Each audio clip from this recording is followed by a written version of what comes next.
Tapi ingat, kesetiaan tidak sama dengan bertahan. Karena dikatakan itu kan, apa itu setia? Bertahan, waktu susah, dan tetap bertekun, dan seterusnya. Ada orang yang memang nampaknya setia tapi hanya bertahan. Mengapa kau masih mau di keluarga ini mempertahankan anakku lah, keluargaku, daripada bercerai nanti? Bertahan. Dan bisa dia bertahan dengan kebencian. Benci dia sebenarnya tapi bertahan, biarlah tangguh.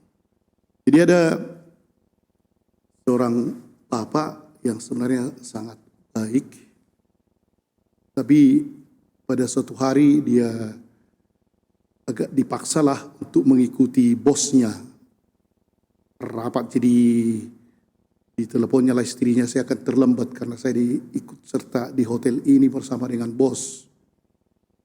Ikutlah dia walaupun dengan alasan tak bisa, akhirnya harus ikut. Jadi rupanya dia tidak mau sebenarnya minum, tapi rupanya menjadi kasih minum.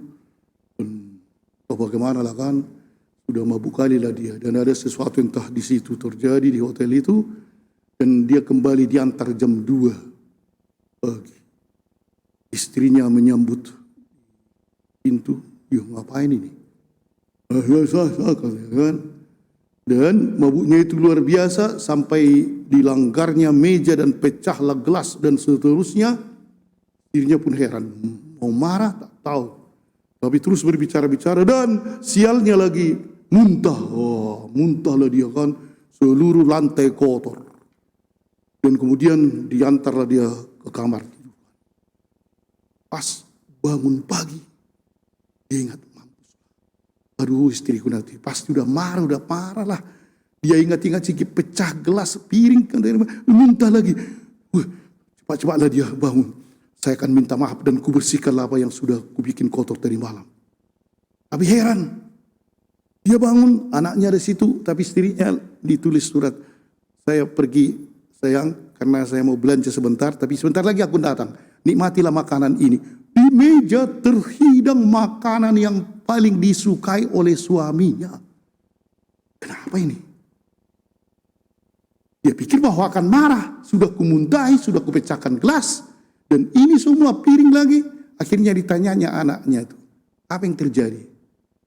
Tahu anaknya, anak laki-laki kan, Pak, jika mama tadi malam mengantar bapak ke tempat tidur, mau tidur, terus bapak mengatakan, wanita, jangan mendekati saya sudah mempunyai istri, saya istri yang cantik, yang baik, jangan dekati aku.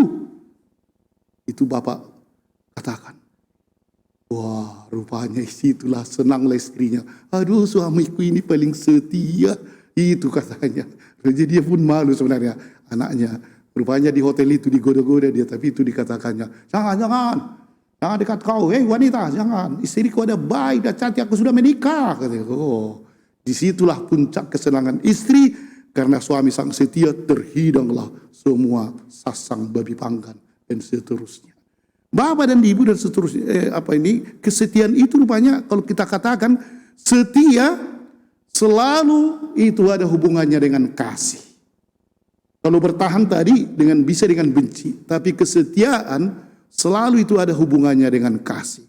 Pada hari ini Yesus mengutarakan tentang mammon. Mammon sebenarnya uang lah, harta, pangkat semua itu yang duniawi ya.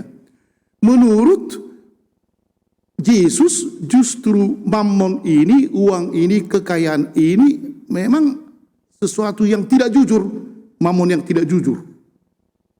Artinya Yesus tidak mengutamakan itu. Tapi dia tadi mengatakan, ikatlah persahabatanmu dengan mammon yang tidak jujur itu. Sementara itulah tadi orang Farisi ya. Orang Farisi justru melihat, atau orang-orang Yahudi juga melihat bahwa mammon, kekayaan bukan tidak jujur. Justru itu adalah berkat Tuhan. Orang miskin pasti tidak diberkati Tuhan. Orang kaya berlimpah harta, ini yang diberkati Tuhan. Terbaliklah. Dan karena itu tadi Yesus mengatakan kan, sebab apa yang dikagumi manusia dibenci oleh Allah. Terjadilah di sini. Dan itulah yang diusulkan oleh Yesus, hati-hatilah menggunakan uang atau mamon ini. Bisa akhirnya itu memang membuat manusia hancur dan banyak. Kemarin itu italah harta dari seseorang ya, karena berutang ke negara 2, sekian triliun dan tak mau membayar. Tenang-tenang aja ya, harta bisa membuat hancur. Tapi memang kekayaan itu bisa juga untuk kebaikan. Karena itu ikatlah dirimu dengan mamon itu. Tapi buatlah kebaikan. Uang bisa kita buat untuk kebaikan. Dan inilah yang diinginkan oleh Yesus. Mamon itu memang barang yang sederhana dalam pandangan kita. Bukan itu tujuan hidup. Karena itu perkara kecil itu mamon. Perkara kecil. Untuk orang itu perkara besar, duit. Dan Yesus mengatakan, siapa yang setia dalam perkara kecil, dia akan setia untuk kerajaan Allah. Tapi siapa yang tidak setia, dengan uang saja pun dia sudah kalang kabut dan sudah menipu dan seterusnya, tidak ada tempatnya dalam kerajaan surga. Para bapak dan ibu dan saudara sekalian, inilah sebenarnya kesetiaan. Kepada siapakah kita setia? Bukan kepada mamon, tapi kesetiaan kita dengan kasih harus selalu kepada Tuhan. Suami yang tadi itu membuat istrinya termangu-mangu dan luar biasa gembiranya. Karena apa? Dia tahu suaminya ini sangat setia. Kalau Tuhan mengetahui kita sangat setia, Tuhan akan menghidangkan sasang babi pangkang entah apapun bagi kita. Amin.